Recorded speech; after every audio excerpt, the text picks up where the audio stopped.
Fala galera, aqui é o Nicolas para mais um vídeo no meu canal, né?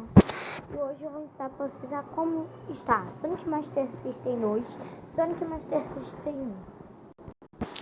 Ó galera, vocês têm que entrar aqui no site aqui, galera. Ó, esse site aqui, ó. Eita, já tá descarregando, ó, vou fazer rápido.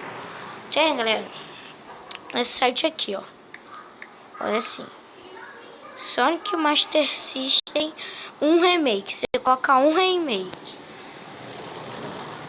Aí vocês vão pesquisar. Um pouco. Carregar. Bora.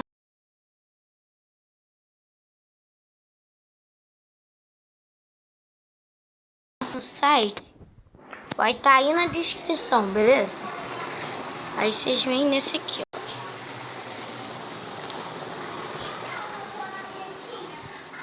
Vocês vêm nesse site aqui.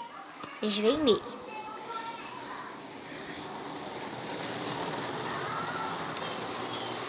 Aí aqui vai estar esse aqui e o Sonic Master System 2. É assim, não tem? Você clica no Sonic Master System 1. Você vai lá pro site da banana. Aí você quer os dois. Vocês vão lá pro site da banana também. Galera, ó. Vou mostrar. Ó, Sonic Master System 1. Aí a gente vai pro site da banana. Aí vocês descem. Aí vai estar lá.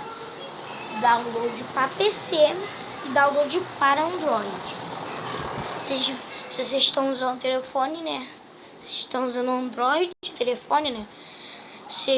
Vocês clicam para fazer download lá. Se vocês estão usando PC, vocês clicam para fazer download no PC. Aí vocês já fazem download.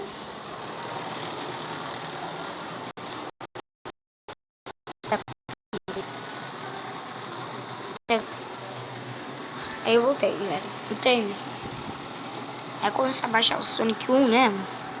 Se vocês quiserem baixar o 2, vocês entram no site. Vocês vão clicar aqui, ó, no 2. Comigo. Olha assim. Se você quer baixar um, você clica para ir lá que você vai pro site da banana para baixar um. Se você quer baixar o 2, você vai, clica na fotinha aqui que você vai lá pro site da banana. Então galera, esse foi o vídeo, espero que vocês tenham gostado. Se inscreva no canal, ative o sininho, deixa bastante like e até mais.